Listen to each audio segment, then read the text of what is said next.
America is the biggest economy in the world, with an average GDP per capita at $80,000 a year. The richest 3 American billionaires own more wealth than the poorest 70 countries combined. In the post-war period, US GDP has increased by 900%, leading to unprecedented levels of income and output. But there is a big disconnect between economic statistics and what the average American experiences. An estimated 61% of Americans are living paycheck to paycheck, and 70% report financial stress. Post-COVID, US savings have plummeted, and many of even the middle classes have insufficient savings to meet the unexpected, like uninsured medical bills. Why is there such a disconnect between economic statistics and perceptions of well-being? Is it due to ever-growing inequality? Is it due to inflation? Or is America's reported poverty something of a myth, perpetuated by a partisan media? Now, whilst GDP reflects the total output and total income of an economy, it doesn't necessarily translate into living standards for the average person. The American economic pie is definitely getting bigger, but also the distribution is becoming more and more unequal. For example, since the 1960s, there has been a 40% fall in the real inflation-adjusted value of a federal minimum wage. But yet at the same time, executive pay for the top 1% has soared over 1,500%. Since 1970, the bottom half of America have seen a steady erosion of income share, whilst at the same time, the top 1% have seen a near doubling of their income share. The richest 1% now gain more income than 50% of American households. All this has taken America back to levels of inequality not seen since the Gilded Age in the 19th century. However, it's not just about income, but also cost of living that increasingly affects middle classes. Over the last 50 years, average real household income in the US saw just a 16% increase, but in comparison, housing costs have increased by 190%. US house prices have soared in recent years, causing the ratio of house price to incomes to reach record levels.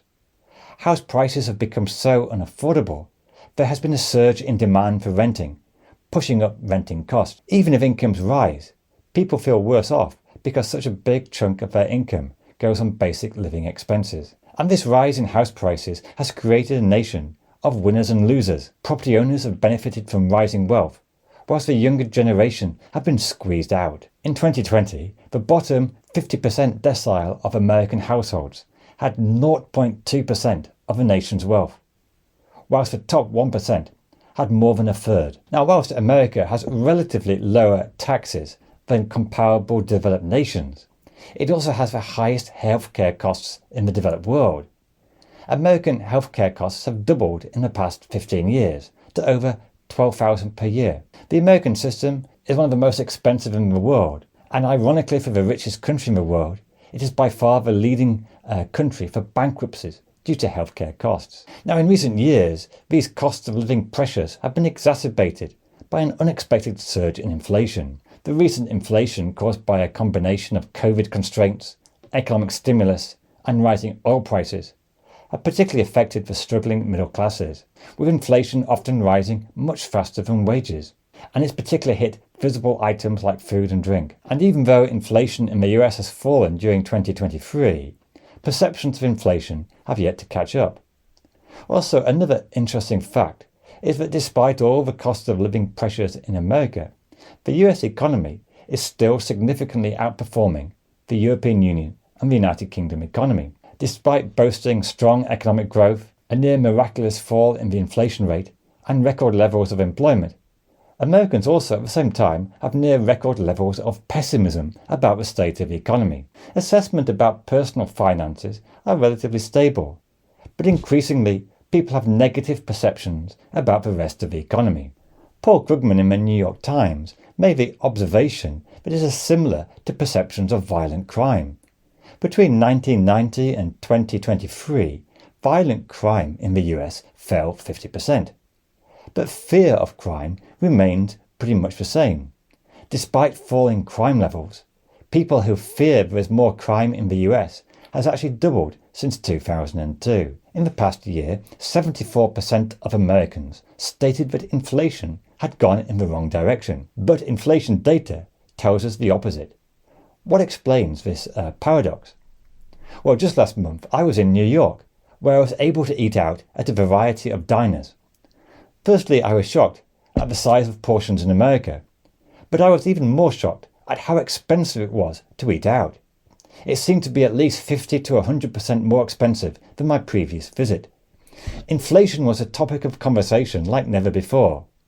Now, as a nerdy economist, I happen to know that the multivariate core trend rate of inflation fell to 2.8% in July 2023.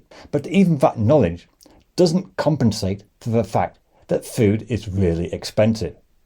I used to be able to buy breakfast with a $10 bill. Now you need a $20 bill at least. It's scant consolation if the rate of inflation is coming down. Prices are still very high.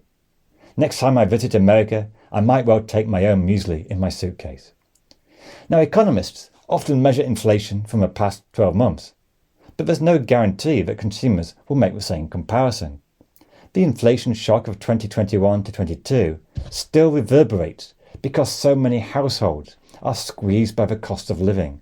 For 15 years, inflation was really very low, so it was a real shock when prices rose so rapidly, especially for food items, which is psychologically important and also a bigger impact for those on low incomes.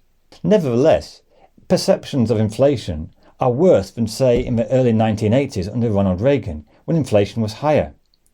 Yet people often look back on the 1980s fondly to talk about morning in America and a Goldilocks economy. Media coverage can be influential in creating perceptions of economic well-being or not. Maybe one difference with the early 1980s is the absence of YouTube videos with clickbait titles talking about coming economic crisis.